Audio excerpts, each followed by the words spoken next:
Hey guys, in this video I'm going to show you how to delete post on a Bluesky social, guys, and it's really easy and simple.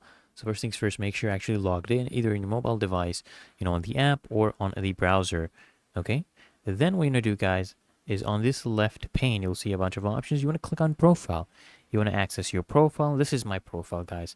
So whatever post you want to delete, you want to first identify that post. So for example, here we go, guys. This is the post I want you to delete. Hi, I'm Pioneer and I'm currently using Metricool. So all you want to do is click on these three dots here at the bottom right. Click on this and then you'll see this option all the way here at the bottom that says delete post. Click on this and then click on delete. Please note, guys, once you remove this post, you will not be able to recover it whatsoever. It will be gone forever. Okay, come here and click on delete, and then the post has been deleted from your profile. You cannot recover this anymore.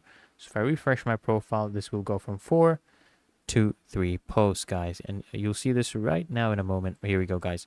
So I hope this video helped you out, guys, and if it did, consider smashing that like button as well as subscribing to frequently asked questions, and I'll see you in the next one.